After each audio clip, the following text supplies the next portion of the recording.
सायद मौरीहरूबीच जसरी ती शान्त र राम्रोसँग सङ्गठित सामाजिक जीव हुन्।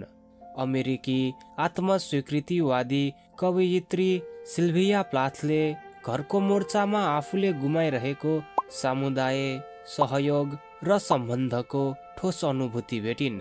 यसमा वंशानुगत स्मृतिको भावनात्मक तत्त्व पनि थपिन्छ।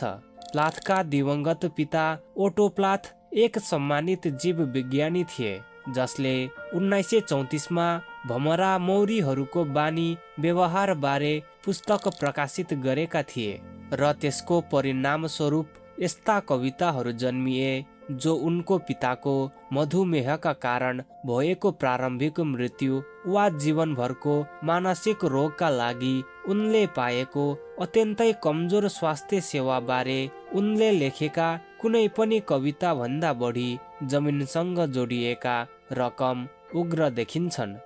मौरीहरूसँग सिल्भिया प्लाथको स्वास्थ्य सम्बन्ध र ती मौरीहरूले उनलाई अत्यन्तै कमजोर बनाउने लेखक अवरोधका समयमा उनको सिर्जनामा पारेको प्रभावलाई हेर्दा यसलाई एक प्रतिभा र उनको प्रेरणा स्रोत बीचको सम्बन्ध भनेर समेत वर्णन गर्न सकिन्छ।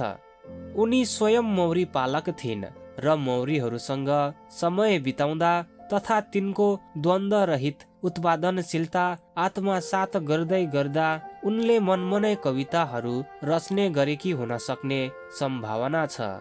शब्द खेल जानाजानी हो। मौरीहरूले उनलाई अत्यन्तै आवश्यक बज दिएका थिए।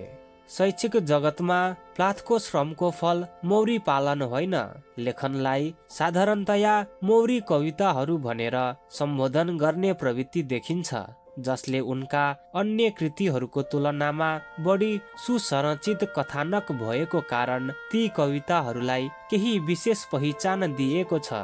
वास्तवमा त्यहाँ एउटा कथानक थियो जुन सायद बिएट्रिक्स पोटरको झल्को बोकेकी एक लेखिकाले बुन्दै थिइन्। प्लाथले आफ्ना मौरी कविताहरूको चयन एरियल सङ्ग्रहको अन्त्यमा एउटा निश्चित क्रममै प्रकाशित गर्न चाहेको भनाइ छ, तर सम्पादक र प्रकाशकलाई स्पष्ट निर्देशन दिनु अघि नै उनले आत्महत्याबाट जीवन गुमाइन्।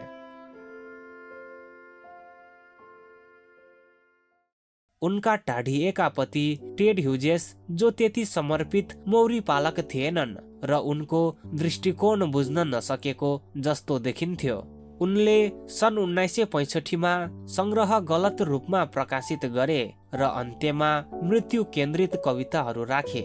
जहाँ प्लाथले प्राकृतिक संसारमा क्रम देख्थिन्, उनले अराजकता देखे र सबै विवरण अनुसार उनीहरूको वैवाहिक जीवनमा उनको इच्छाले उनको इच्छामाथि हावी भएको यो पहिलो पटक थिएन।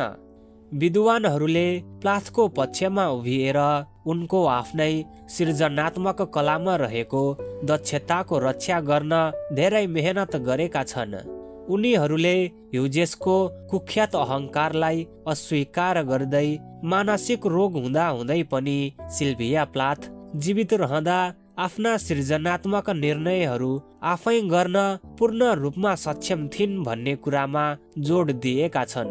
द रिभ्यू अफ इङ्ग्लिस स्टडिजका लागि लेख्दै साहित्यविद जेनिन रोजर्स र विज्ञान इतिहासकार शार्लट स्लेहले भन्छन् कि प्लाथले रोजेको विषयमाथिको उनको पकड शौकीय स्तर भन्दा धेरै माथि थियो।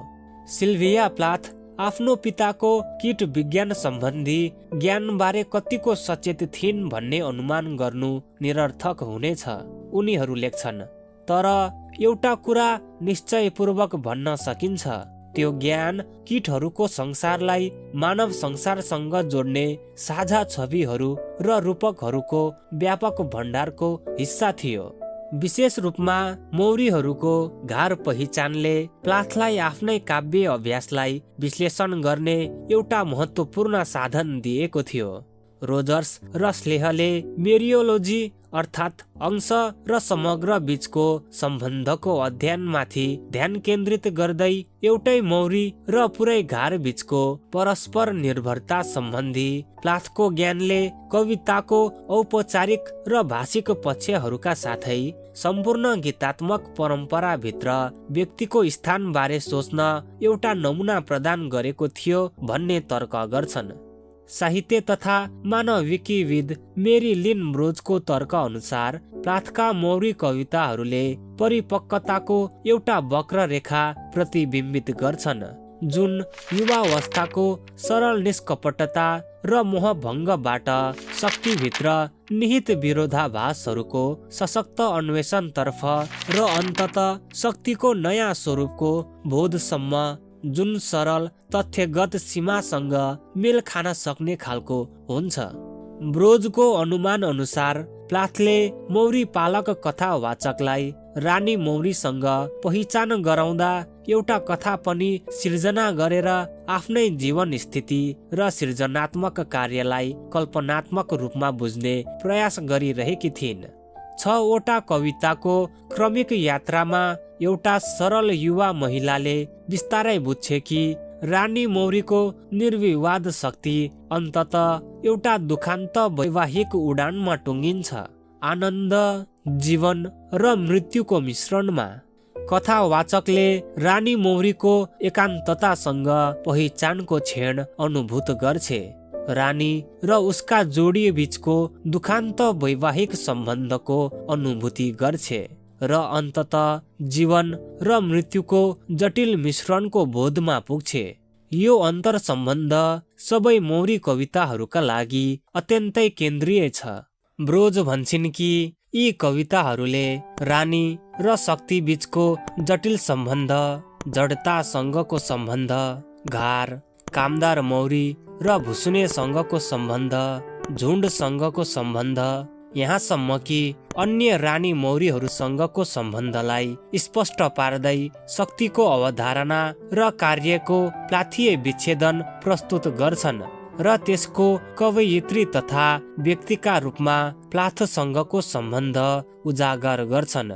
यी कविताहरूमा प्लाथले सो अस्तित्वका विभिन्न आयामहरू जुन सौन्दर्यात्मक प्रक्रिया मार्फत पुनः प्राप्त गर्न सकिन्छ का प्राय विरोधाभासी कार्य प्रणालीहरूको परीक्षण गरिरहेकी देखिन्छन्।